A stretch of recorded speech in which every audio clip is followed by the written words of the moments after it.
Baby saw a German shepherd staring at a school gate every morning. What Baby did next left everyone in tears. The story you're about to listen will absolutely break your heart, and then piece it back together in ways you never imagined. What happens when a child's innocent curiosity meets unshakable loyalty? Get ready to grab your tissues, because this true tale of love and connection between a little boy and a mysterious dog has left millions in tears worldwide. Don't forget to like, share, and tell us where you're watching from. The morning sun struggled through misty clouds as little Noah Bradley clutched his dinosaur lunchbox, his tiny fingers wrapped tightly around the plastic handle. At just 5 years old, Noah wasn't like other kindergartners who raced toward the colorful playground of Willowbrook Elementary. Instead, his wide hazel eyes were fixed on something across the street that no one else seemed to notice. "Come on, sweetie, we're going to be late," his mother Sarah urged, her voice tinged with the familiar morning rush as she checked her watch. 30 seconds until the bell. But Noah didn't move. His gaze remained locked on the figure sitting motionless under the shade of the old oak tree across from the school gates. The German shepherd sat perfectly still, its amber eyes unblinking as it stared at the school entrance. Its coat, once rich black and tan, now appeared dulled and weathered. The dog wasn't tied to anything. It wasn't barking or begging for attention. It just watched, as if waiting for someone who never came. "Noah now," Sarah insisted, giving her son's small hand a gentle tug. "Why is that dog always there, Mommy?" Noah asked, his voice barely above a whisper. Sarah glanced over, noticing the dog for the first time despite having walked this same route for weeks.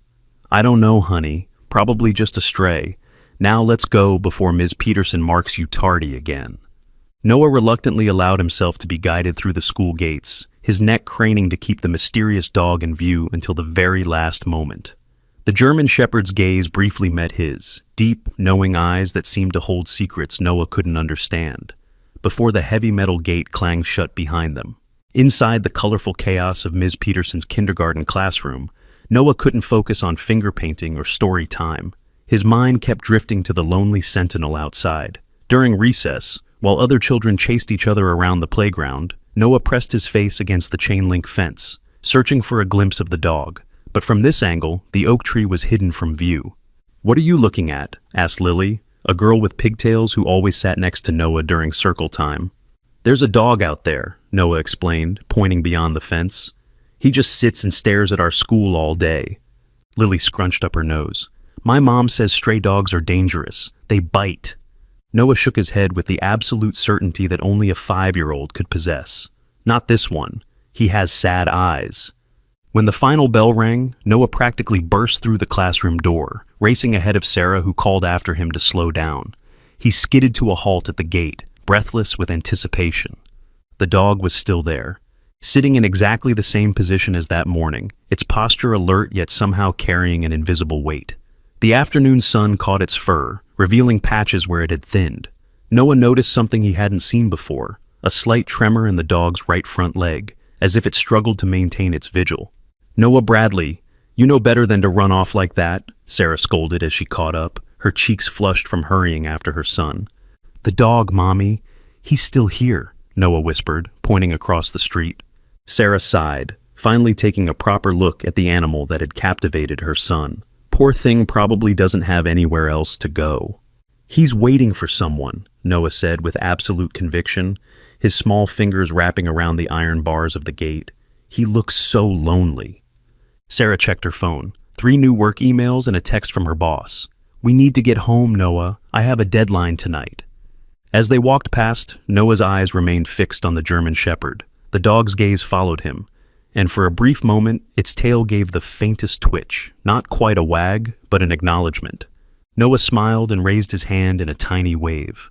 The German shepherd's ears perked up ever so slightly. Night fell, and Noah couldn't sleep. Rain pattered against his bedroom window as he clutched his stuffed T-Rex. All he could think about was the dog sitting alone in the darkness. Was it still there? Was it getting wet? Did it have anywhere to go when the school closed? The next morning couldn't come fast enough. Noah was dressed and ready 15 minutes early, practically pulling Sarah out the door.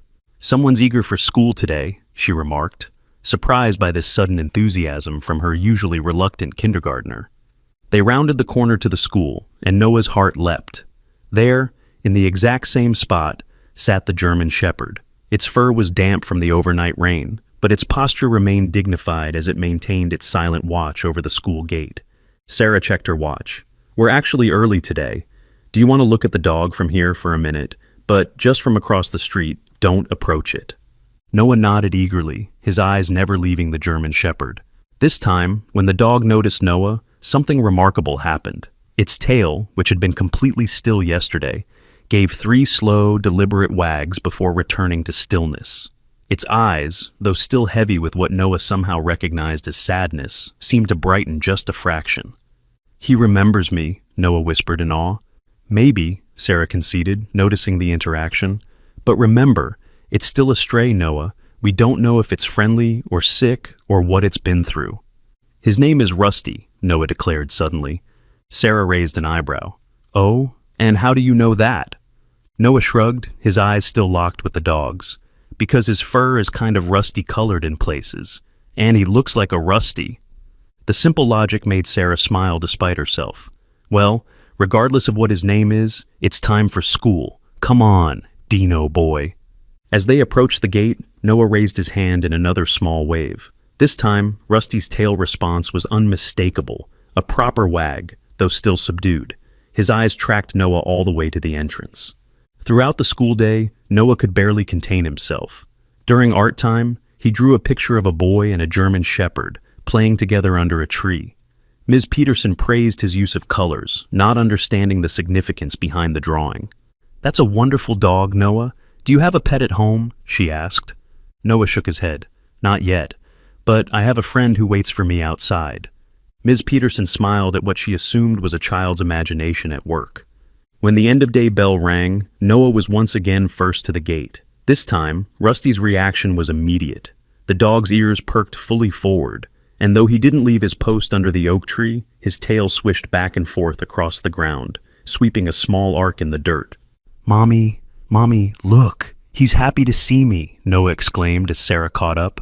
Sarah observed the interaction with growing curiosity. The dog did indeed seem to recognize her son specifically, its eyes tracking Noah's movements with an intensity that ignored all other children streaming from the building. "Can we go say hello, please?" Noah begged, bouncing on his toes. "He's been waiting all day." Sarah hesitated. Her motherly instinct warned against approaching a stray animal, but something about the dog's demeanor, its calm steadiness and the gentle recognition in its eyes, made her reconsider. "We can walk by a little closer," she compromised. "But if he shows any signs of aggression, we're leaving immediately. And no touching him without permission." They crossed the street slowly. Sarah kept a protective hand on Noah's shoulder as they approached. Rusty remained seated, watching their approach with alert but non-threatening attention. As they drew nearer, Sarah could see the dog's condition better, the missing patches of fur, the gray around its muzzle, and what appeared to be an old scar across its right shoulder. "Hi, Rusty," Noah said softly when they were about 10 feet away. The dog's tail wagged with more enthusiasm, but he remained seated, as if understanding that sudden movements might frighten them away. "He knows his name," Noah whispered excitedly. Sarah had to admit there was something unusually intelligent about the way the dog was behaving. "He seems very well behaved for a stray." "I told you he was waiting for someone," Noah said with childish confidence. "Maybe he was someone's pet once," Sarah acknowledged, taking in the dog's disciplined posture, despite its weathered appearance. They stayed for a few minutes, Noah chattering away to Rusty, who watched him with deep attentiveness that Sarah found almost uncanny. The dog never approached them, maintaining a respectful distance while clearly drinking in Noah's presence. "We should go now, honey," Sarah eventually said. "Daddy will be wondering where we are." Noah nodded reluctantly. "Bye, Rusty. I'll see you tomorrow." As they walked away, Sarah glanced back. Rusty hadn't moved from his spot, but his eyes followed Noah until they turned the corner. Something about the dog's steadfast vigil tugged at her heart in a way she couldn't explain. That evening at dinner, Noah couldn't stop talking about his new friend. "And he has this white spot right on his chest, Dad, shaped like a star. And I think he's super smart because he understands everything I say to him." David, Noah's father, shared an amused look with Sarah over their son's plate of barely touched spaghetti. "Sounds like quite the dog," he said. "But remember, buddy, he's not our pet. He probably belongs to someone in the neighborhood." "No," Noah said with certainty. "He doesn't have a collar. And Mrs. Jenkins in the yellow house told Mommy she's seen him sitting there for weeks. Sarah nodded when David looked to her for confirmation. The crossing guard said the same thing. No one seems to know where he came from, but he's there every day. David mused. Might be worth calling animal control if he's been abandoned. Noah's fork clattered to his plate. No, they'll take him away. They'll help him find a home, Noah, Sarah explained gently. But he already has a job, Noah insisted, his lower lip trembling. He's waiting for someone important. Sarah and David exchanged concerned glances over their son's sudden emotional attachment to the stray, but decided not to push the issue further that night. Later, while tucking Noah into bed, Sarah found him clutching a dog biscuit she recognized from the treats they kept for David's mother's poodle. "What's this for?" she asked, though she already knew the answer. "For Rusty," Noah replied sleepily. "He looks hungry." Sarah hesitated, then placed the treat on Noah's nightstand. "We'll see," was all she said, kissing his forehead. For the next 3 mornings, their routine shifted. They left home 10 minutes earlier, allowing time for Noah to wave to Rusty from across the street. Each day, the dog's reaction grew more animated, his tail wagging faster, his posture more alert whenever Noah appeared. On the 4th morning, Noah stopped abruptly on their walk to school. "Mommy, what if Rusty isn't there someday?" he asked, his voice small and suddenly afraid. The question caught Sarah off guard. "Well, honey, maybe somebody will take him in and give him a good home." Noah's eyes welled with tears. "But then I won't see him anymore, and he won't be able to wait for whoever he's waiting for." Sarah knelt down to her son's level, struck by the depth of his concern. "Noah, why do you think he's waiting for someone?" "Because," Noah said with the simple certainty of childhood, "his eyes look like yours did when Daddy was late coming home from his business trip last month. Like he's missing somebody really, really bad." Sarah felt something catch in her throat at her son's perception. Out of the mouths of babes, indeed. When they rounded the corner, Rusty was there as always, and Noah's face broke into a relieved smile. However, today something was different. As they approached the crossing, Rusty stood up, the first time Sarah had seen him leave his sitting position. For a moment, she tensed, ready to pull Noah back if necessary. But Rusty didn't approach. He simply stood, tall and dignified despite his weathered appearance. And as Noah raised his now customary wave, the German Shepherd did something extraordinary. He bowed his head, a gesture so deliberate it couldn't be mistaken for anything else, before raising it again to meet Noah's gaze. "Did you see that, Mommy?" Noah gasped. "He bowed to me." Sarah had indeed seen it, and felt a peculiar shiver run down her spine. This was no ordinary stray. There was an intelligence, a presence, behind those amber eyes that defied easy explanation. "Yes," she said quietly. "I saw it." That afternoon, Noah made a decision that would change everything. As Sarah chatted with another mother outside the school gates, Noah slipped his hand into his backpack and pulled out the dog biscuit he had been carrying all week.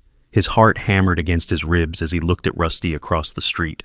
The German Shepherd was in his usual position, but today his ears were more alert, his eyes brighter, almost as if he sensed something different about Noah's visit. "Mommy," Noah tugged at Sarah's jacket sleeve, interrupting her conversation about weekend soccer schedules. "Can I give Rusty his treat now, please?" Sarah glanced at the dog, then at her son's hopeful face. She'd been thinking about Rusty all day at work, unable to shake the image of that deliberate bow.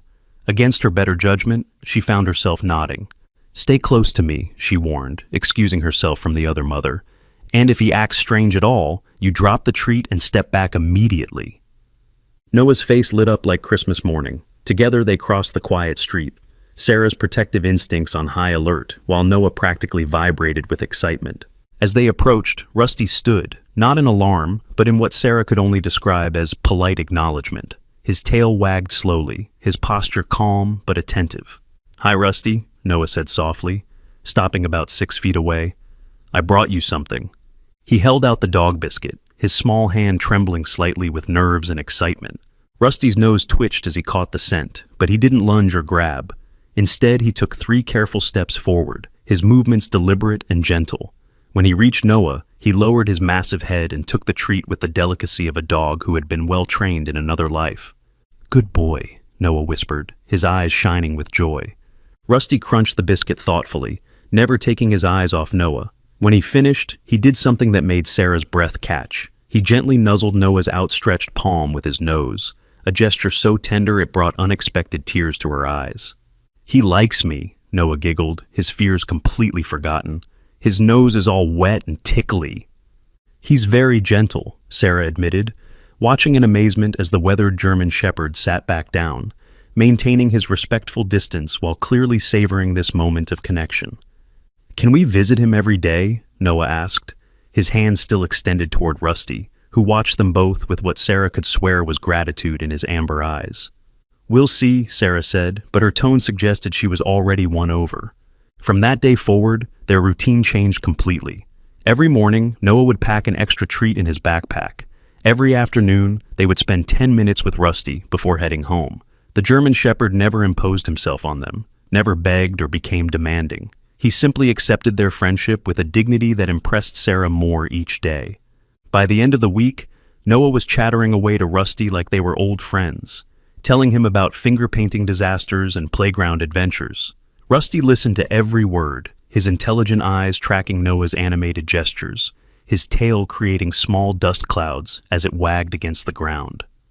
"You know what's weird?" Sarah mentioned to David one evening, as they watched Noah draw another picture of a boy and a German Shepherd. "That dog never leaves that spot. I asked Mrs. Martinez, who works at the coffee shop across from the school, and she says he's there when she opens at 6 in the morning and still there when she closes at 8 at night." David frowned. "That doesn't sound healthy. Maybe he's sick?"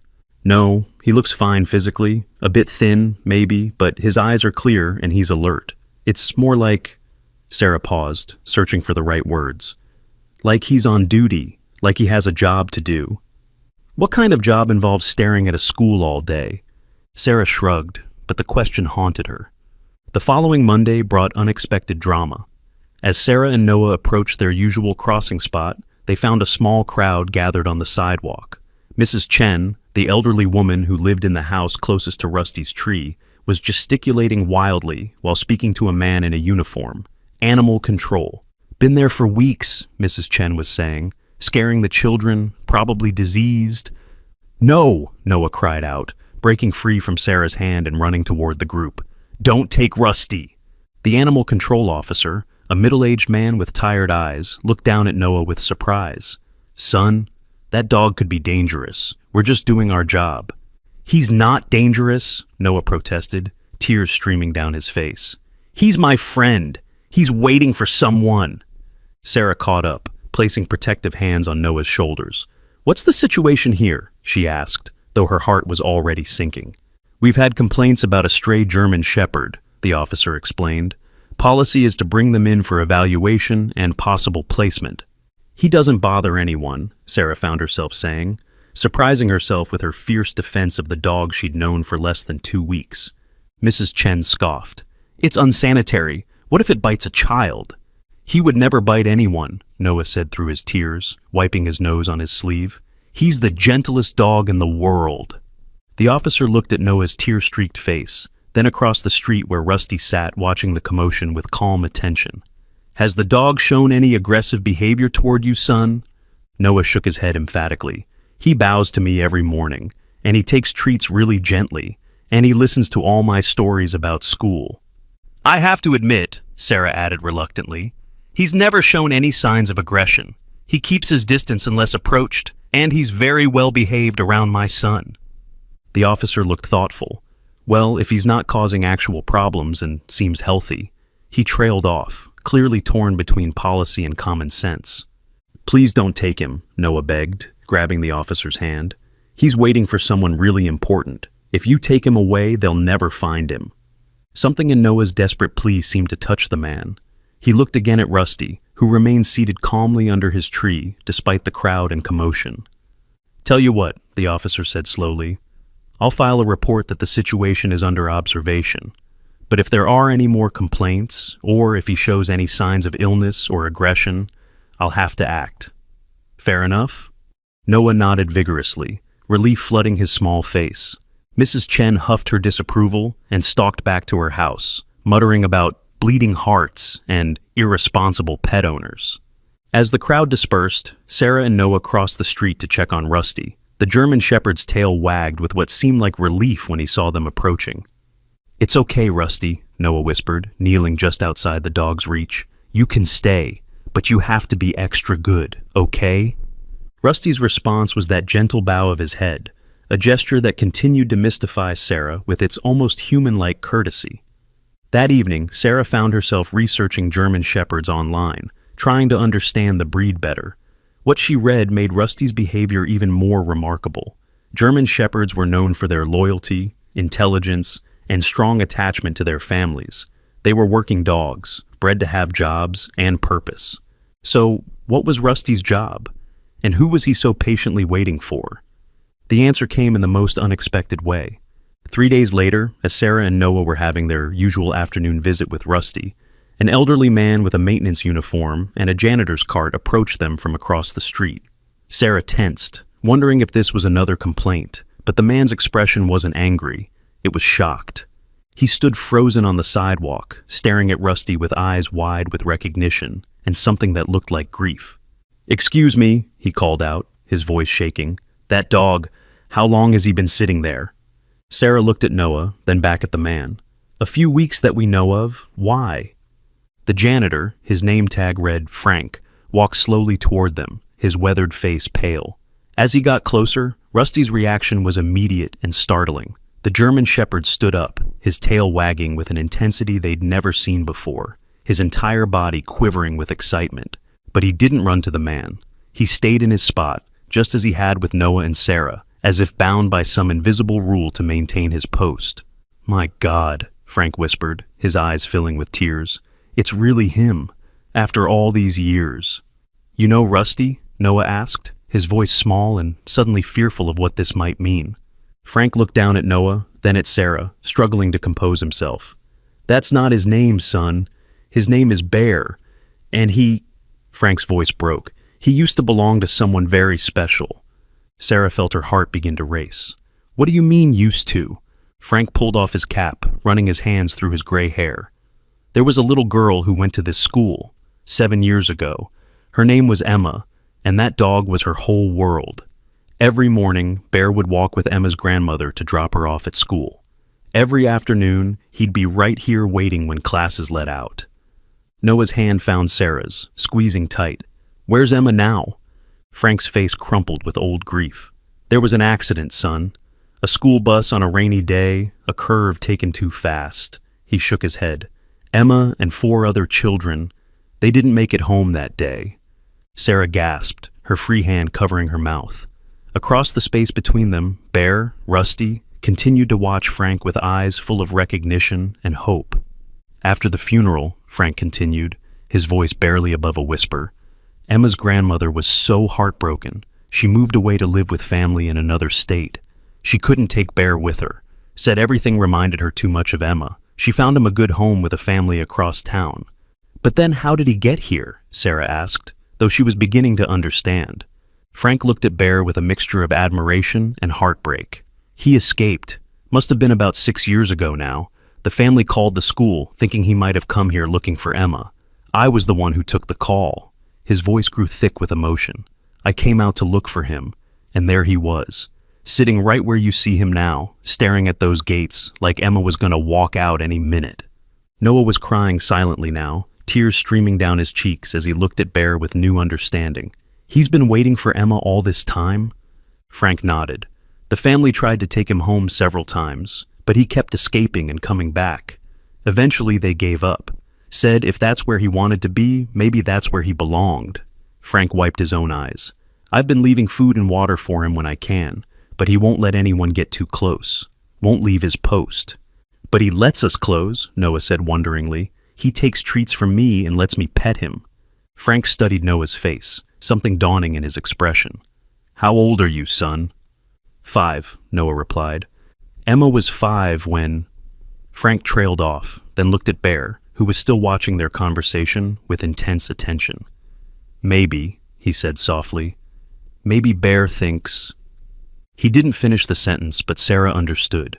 Her heart ached as she looked at the loyal German Shepherd who had spent years waiting for a little girl who would never come home, and who had somehow found comfort in the friendship of another 5-year-old child. "Does he know?" Noah asked in a small voice. "Does Bear know that Emma isn't coming back?" Frank shook his head sadly. "Dogs don't understand death the way we do, son. To Bear, Emma just disappeared one day, and he's been waiting for her to come back ever since."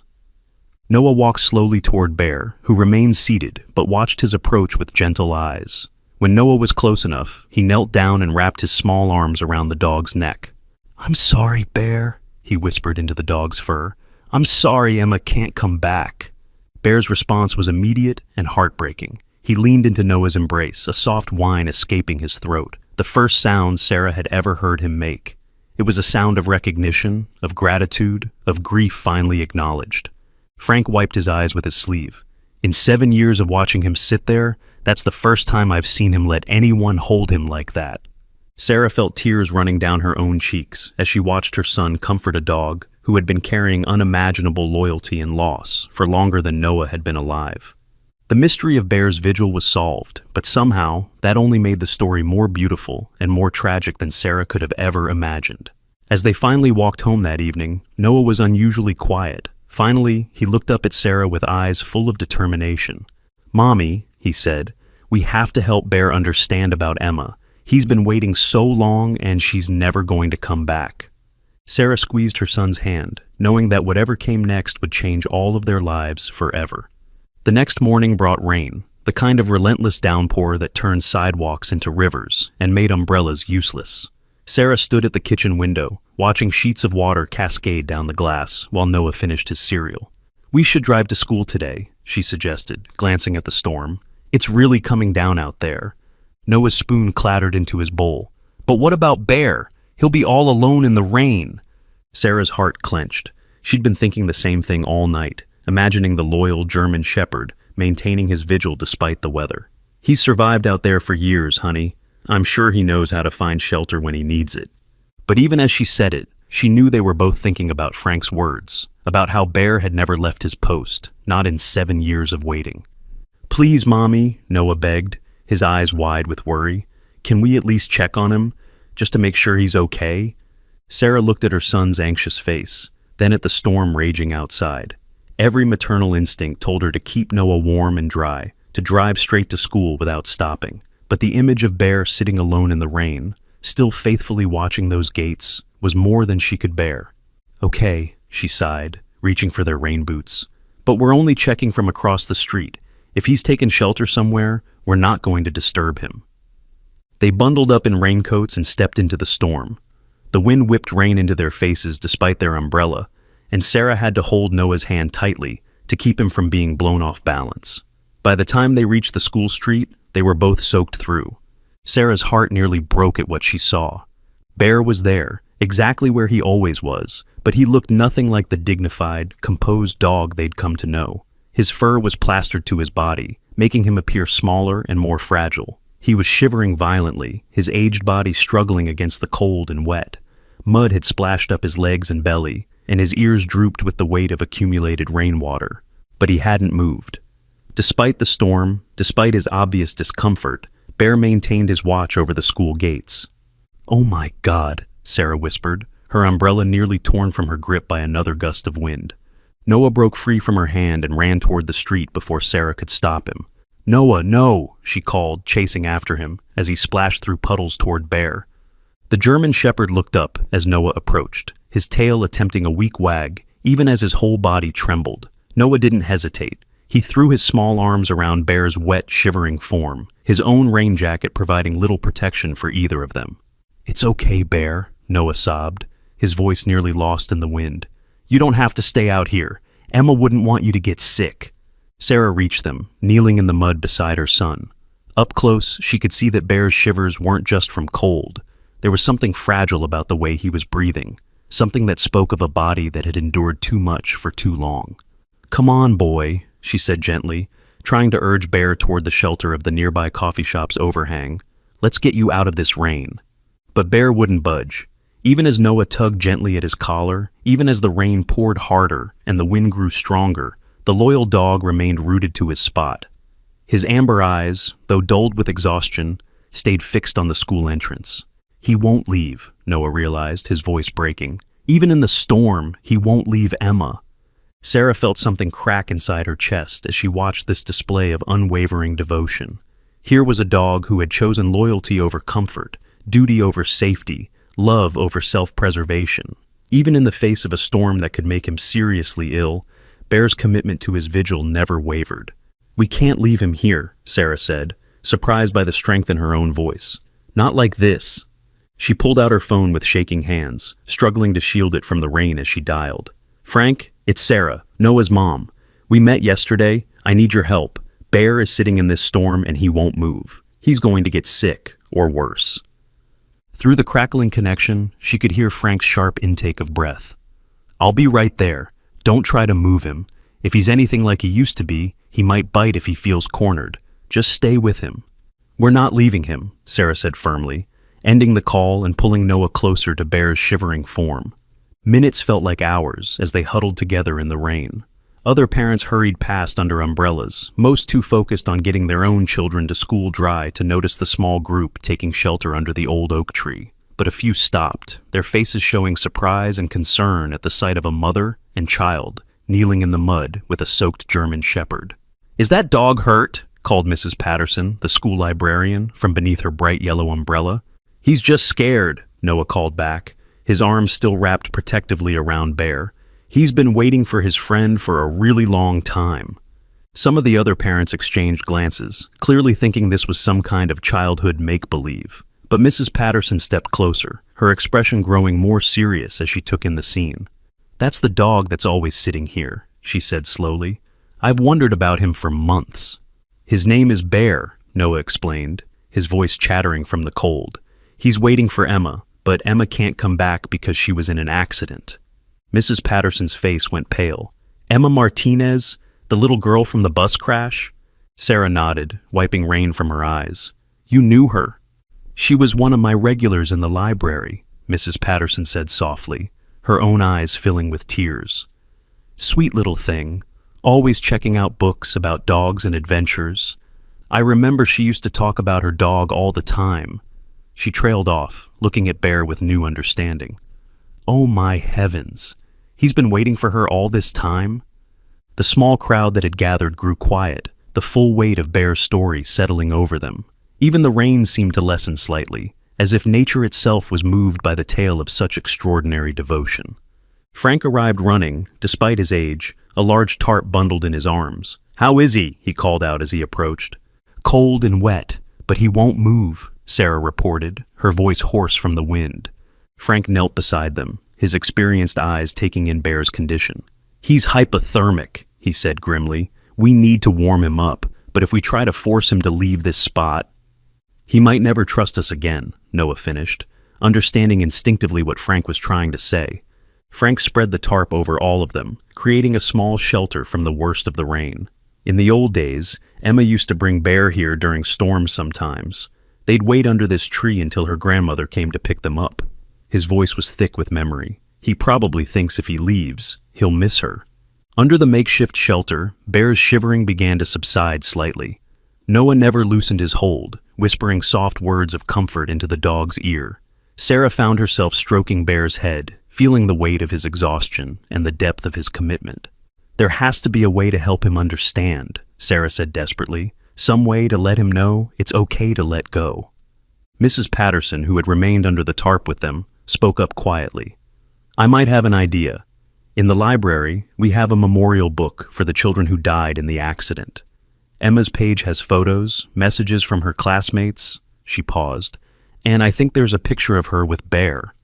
Noah's head snapped up. Could Bear recognize her in a picture? "Dogs are good with visual recognition," Frank said thoughtfully, "and Bear always was exceptionally smart. If we could show him somehow—" Before anyone could finish the thought, a new commotion arose from the school entrance. The first bell had rung, and children were arriving despite the rain. But instead of rushing past as they usually did, many stopped to stare at the unusual scene under the oak tree. "Why is that dog shaking?" asked a young voice. "Is he hurt?" called another. Soon a small crowd of elementary students had gathered, their umbrellas creating a colorful canopy as they peered through the rain at Bear. Some of the older children seemed to recognize the German shepherd, whispering among themselves about the mystery dog who was always there. That's when something magical happened.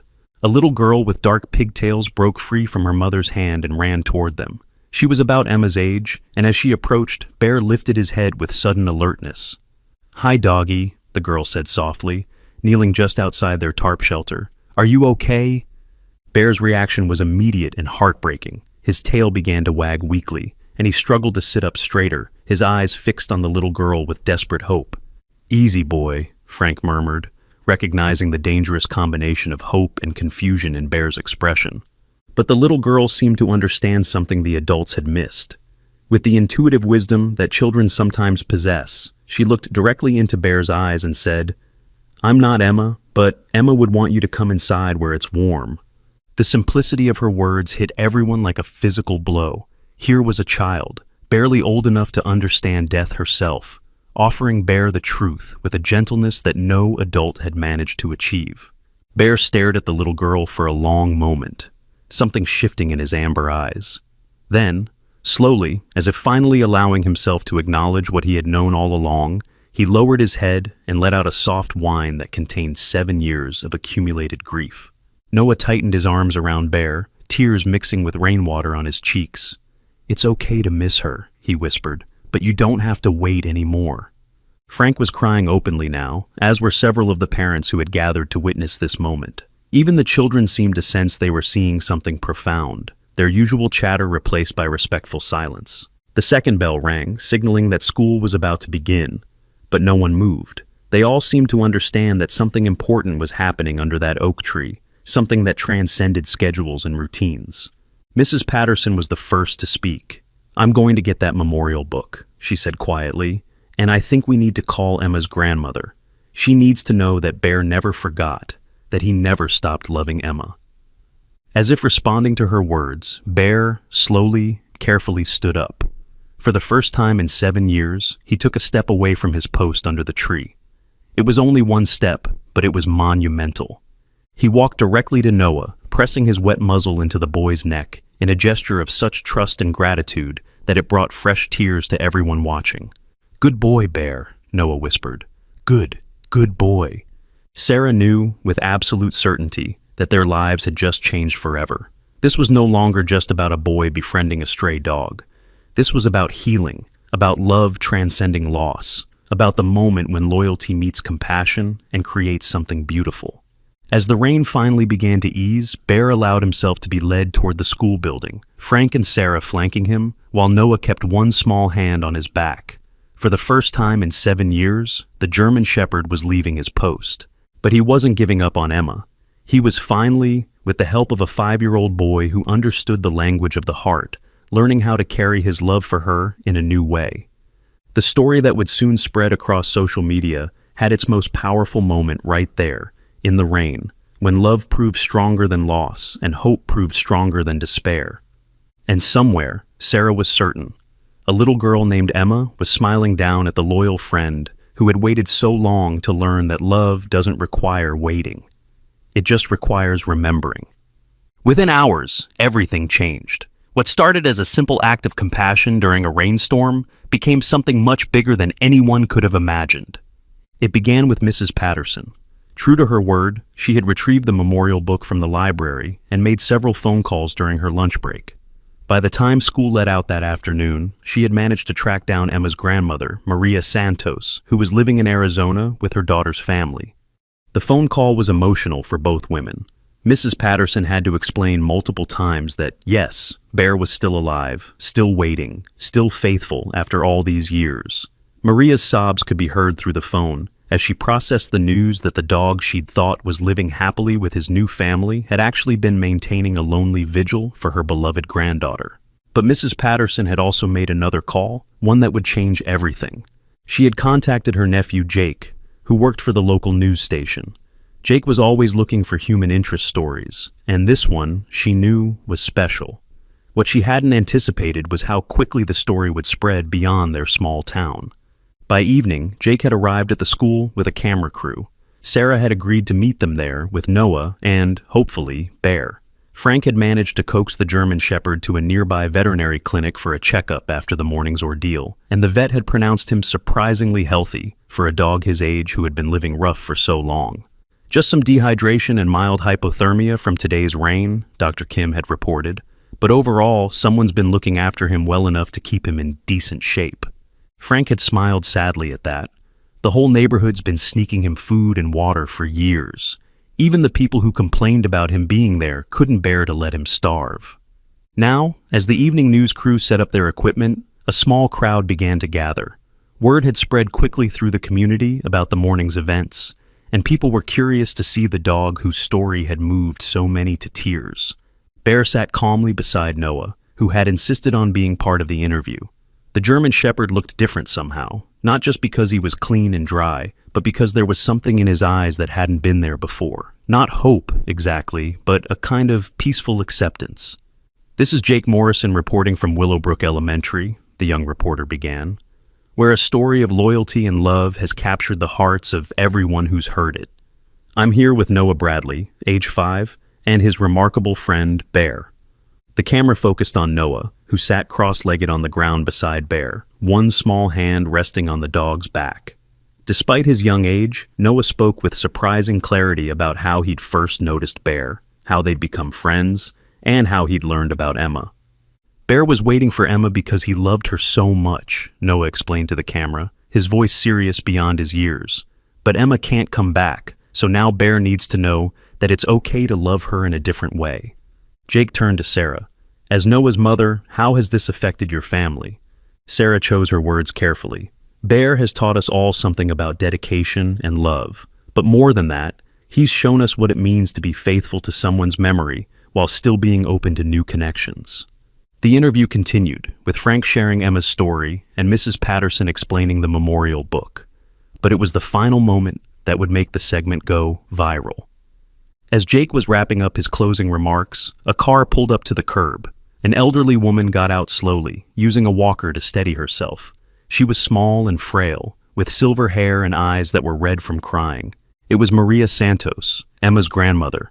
Frank rushed to help her, his face showing shock at her unexpected appearance. "Maria, how did you... I thought you were in Arizona." "I got on the first flight I could," she said, her voice shaking with emotion. "I had to see him. I had to see Bear." The news crew, recognizing the dramatic potential of this moment, kept their cameras rolling.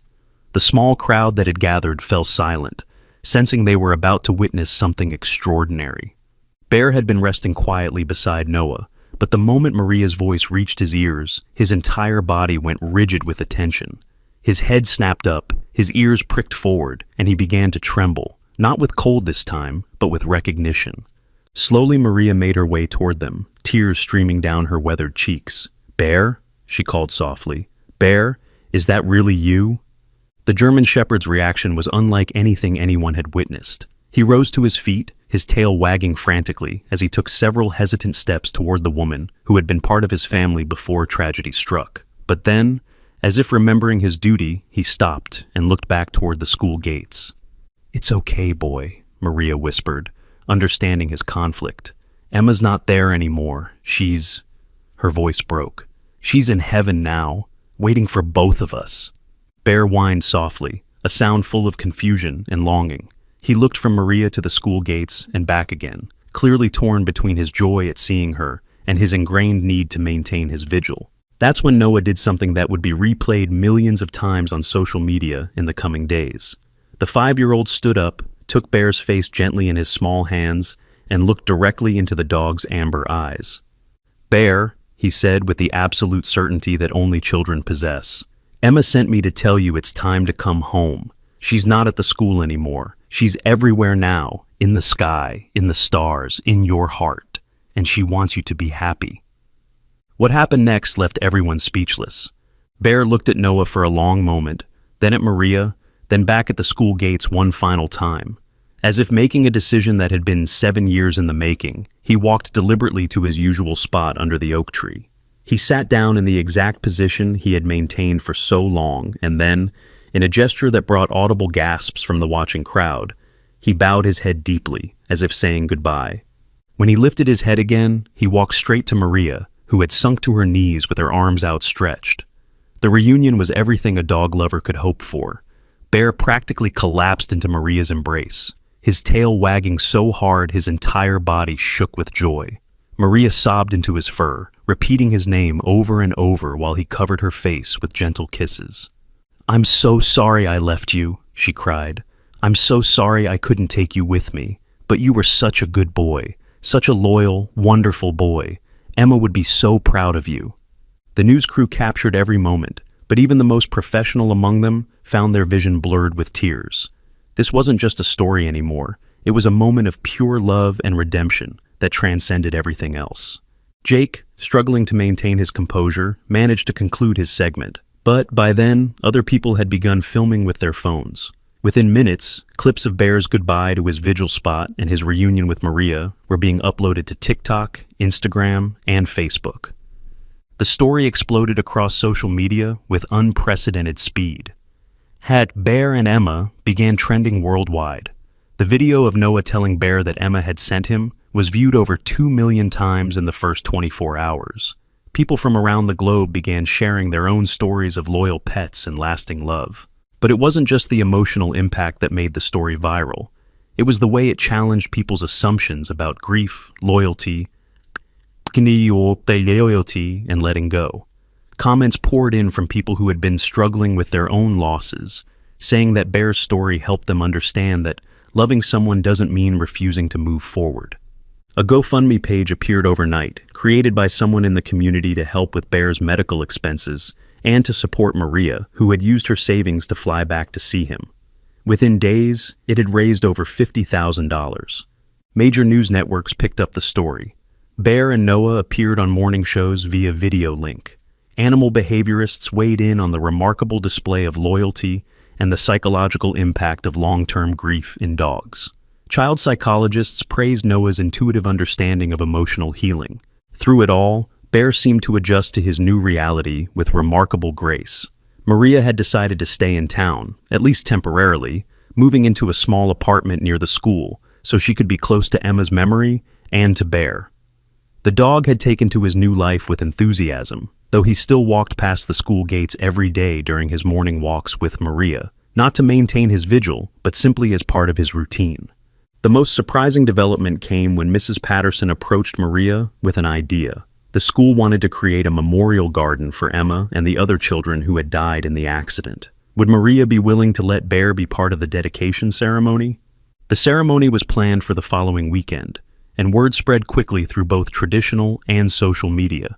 What was intended to be a small community gathering turned into something much larger as people from surrounding towns, and even other states, began making plans to attend.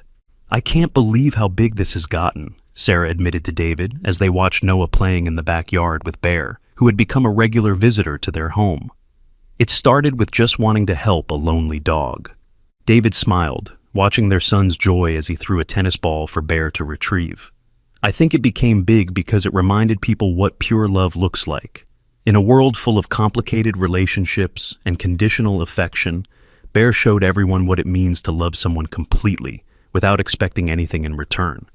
Sarah nodded, then added thoughtfully, "And Noah showed everyone what it means to help someone heal without trying to replace what they've lost." The Memorial Garden dedication was still days away, but already the story had accomplished something remarkable. It had brought a community together, inspired millions of people around the world, and most importantly, it had given both Bear and Maria permission to honor Emma's memory while still embracing the possibility of new joy. As the sun set that evening, Noah curled up next to Bear on the living room floor, both of them exhausted from a day of play. The German Shepherd, who had spent 7 years in vigilant solitude, now slept peacefully, surrounded by the sounds of a loving family. Outside, people still drove slowly past the school, hoping to catch a glimpse of the famous oak tree, where Bear had kept his faithful watch. Some left flowers or small toys at the base of the tree. Others just sat quietly for a few minutes, thinking about their own experiences with love and loss. The viral story was far from over. In fact, it was about to reach heights that none of them could have imagined, touching hearts and changing lives in ways that would ripple outward for years to come. But for now, in the quiet peace of evening, a little boy slept next to a dog who had finally learned that love isn't about waiting in one place forever.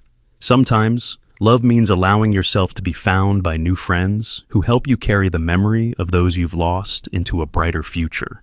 The Memorial Garden dedication day arrived with perfect weather, clear skies, gentle breeze, and sunshine that seemed to bless the occasion. What the school had planned as a small community gathering had transformed into something extraordinary. Cars lined the streets for blocks around Willowbrook Elementary, and news vans from major networks filled the parking lot. Sarah held Noah's hand as they approached the school, both of them amazed at the crowd that had assembled. People carried flowers, homemade signs, and stuffed dogs. Children wore t-shirts with Bear's picture, and many adults dabbed at their eyes before the ceremony had even begun. "Mommy, why are there so many people?" Noah asked, his voice small with wonder. "Because Bear's story touched their hearts," Sarah explained. "Sometimes when something beautiful happens, people want to be part of it." Bear walked calmly beside Maria, wearing a new collar, deep blue with Emma's name embroidered in silver thread. Maria had chosen the color because it had been Emma's favorite. The German Shepherd seemed aware that this day was special, his posture dignified despite the attention from strangers who pointed and whispered as he passed. Frank met them at the school entrance, his janitor's uniform replaced by a neat suit for the occasion. "I've never seen anything like this," he said, his voice filled with amazement. "People have been arriving since dawn. There are folks here from 5 different states." The Memorial Garden had been created in a previously unused corner of the school grounds, near enough to the front gates that Bear could see his old vigil spot from the new space. Local landscapers had donated their time and materials, creating a peaceful area with benches, flowering shrubs, and a small fountain. In the center stood a bronze statue, not of Bear as originally planned, but of a little girl kneeling beside a German Shepherd, both looking up at the sky with expressions of joy and hope. The plaque at the base read, "In memory of Emma Santos and her friends who left us too soon. They taught us that love never ends. It just finds new ways to shine." As the crowd gathered around the garden, Noah noticed something that made his heart swell. Mixed in with the adults were dozens of children, many around Emma's age when she died. Some carried pictures of their own pets, others clutched stuffed animals. They seemed to understand, in the way children do, that this wasn't just about one girl and one dog. It was about all the connections between people and animals that make life meaningful. Principal Matthews stepped forward to begin the ceremony, but before she could speak, something unexpected happened. A group of teenagers from the high school marching band, who had volunteered to play for the dedication, began a soft rendition of "You Are My Sunshine," a song that Mrs. Patterson had mentioned was Emma's favorite. As the familiar melody drifted across the crowd, Bear's reaction was immediate and profound. His ears perked up, and he began to whine softly, not in distress, but in recognition. Maria later explained through her tears that she used to sing that song to Emma every night, and Emma would sing it to Bear. "Even now," she whispered to Sarah, "he remembers her voice." The ceremony officially began with Principal Matthews welcoming everyone and explaining how the Memorial Garden had come to be. She spoke about the power of community, about how one small boy's compassion had grown into something that touched millions of hearts around the world. Then Frank stepped forward to speak about Emma, his voice strong despite the emotion evident in his eyes. He shared memories of the bright little girl who had loved books and dogs and rainy days. He told stories that made people laugh, like how Emma had once smuggled Bear into the library during a thunderstorm, hiding him behind the picture book section until Frank discovered them and pretended to be shocked. "Emma had this way of seeing the best in everyone," Frank said, his gaze moving to Bear, who sat attentively beside Maria. "She used to tell me that Bear was the smartest dog in the world because he knew how to love without asking for anything back. I think she would be amazed to know how right she was." When it was Noah's turn to speak, Sarah felt a moment of panic. They hadn't prepared formal remarks, and she worried about putting her 5-year-old in front of such a large crowd.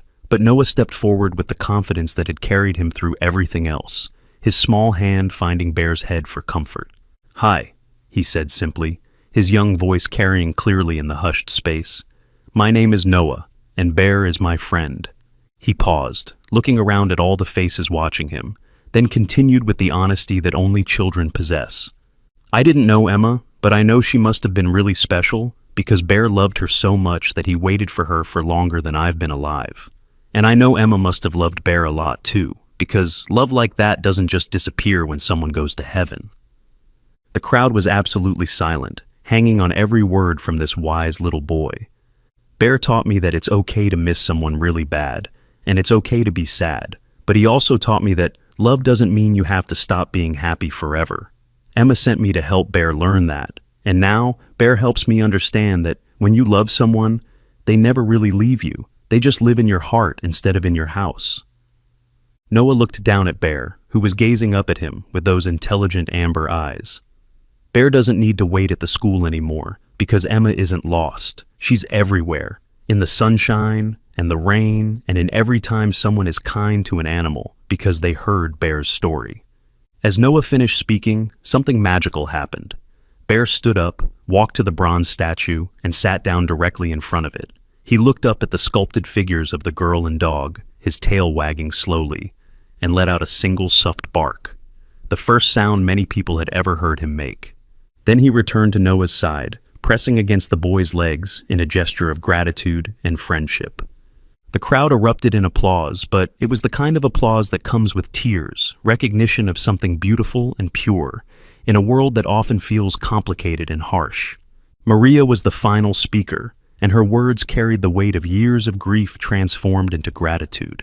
She spoke about the guilt she had felt at leaving Bear behind, about the sleepless nights wondering if he was safe, about the moment she had learned he had been faithfully waiting all these years. Bear gave Emma 7 years of perfect love, and then he gave her 7 more years of perfect loyalty, she said, her voice strong despite her tears. But the most amazing thing is that in the end, Bear's story brought people together. Children who never knew Emma are learning about love and loss and healing because of what Bear did. That means Emma's love is still changing the world. She paused, looking around at the hundreds of faces watching her, then down at Bear. I think Emma would be proud that her dog became a teacher. She always said Bear was the smartest dog in the world. As the formal ceremony concluded, people began to approach the memorial garden in small groups, leaving flowers and taking pictures. But the most moving moments were quiet ones. Children kneeling beside Bear to pet him gently, elderly people sharing stories of their own beloved pets, parents explaining to their young children about love and memory. A local artist had set up a station where children could create memorial stones for their own pets who had died. The stones would be added to the garden's border, creating an ever-growing tribute to the bond between humans and animals. Noah spent the afternoon moving through the crowd with Bear, both of them serving as informal ambassadors for the message the day represented. Sarah watched in amazement as her son, who had always been somewhat shy, confidently answered questions from reporters and hugged strangers who thanked him for his role in Bear's story. As the sun began to set and the crowd started to thin, one final surprise awaited them. A van pulled up near the garden, and out stepped a team from the International Fund for Animal Welfare. They had traveled from Boston to present Bear with a special recognition, the organization's first ever Lifetime Loyalty Award. Bear's story has inspired people around the world to think differently about animal welfare, the presenter explained. His devotion to Emma's memory shows us the depth of emotion that animals are capable of, and Noah's compassion shows us how children can lead the way in creating a more humane world. The award was a beautiful crystal sculpture of a heart, engraved with Bear's name and the words, "For teaching the world that love endures beyond loss."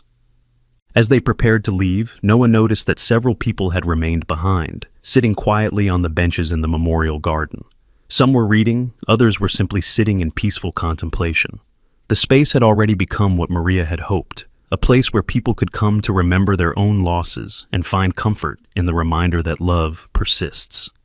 "Will Bear still visit the school sometimes?" Noah asked as they walked toward their car. "Every day," Maria assured him. "But now, it won't be because he's waiting for Emma to come back. It will be because this is where people come to remember how much love there is in the world." That night, as Noah drifted off to sleep, he could hear his parents talking quietly in the kitchen about how proud they were of him, about how a simple act of kindness had grown into something that touched millions of lives. The story would continue to spread for weeks to come. Bear's Memorial Garden became a pilgrimage site for animal lovers. The hashtag #BearAndEmma continued to trend as people shared their own stories of loss and healing. Children's books were written, documentaries were planned, and animal welfare organizations reported record donations inspired by Bear's tale. But perhaps the most important impact was the simplest one. In homes around the world, children were asking their parents about the pets at their local shelters, about how they could help animals in need, about what it means to love someone even when saying goodbye hurts. Bear had indeed become a teacher, just as Maria had said. He taught the world that loyalty isn't about refusing to move forward. It's about carrying love with you wherever you go. He showed that healing doesn't mean forgetting. It means learning to hold precious memories while remaining open to new joy. And Noah, the 5-year-old boy who had seen past Bear's weathered exterior to the faithful heart beneath, had taught everyone that sometimes the wisest voices belong to those who haven't yet learned that love should be complicated.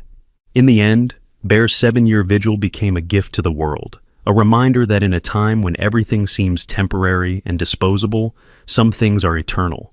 Love, loyalty, and the connections that bind us together endure long after physical presence ends. The story that began with a little boy noticing a lonely dog had become a legend about the power of compassion to heal even the deepest wounds and the capacity of love to transform loss into something beautiful. As you've listened to this incredible journey of Bear and Noah, remember that there are countless animals in shelters and rescue organizations around the world, waiting for their own chance at love and loyalty. Their stories may not go viral, but each one has the potential to teach us about the pure, unconditional love that makes life meaningful. Like this video, if Bear's story touched your heart, share it with someone who needs to remember that love endures beyond loss, and tell us in the comments where you're watching from and what this story means to you. And most importantly, consider visiting your local animal shelter. You might just find your own bear, waiting for someone to see past the weathered exterior to the faithful heart within.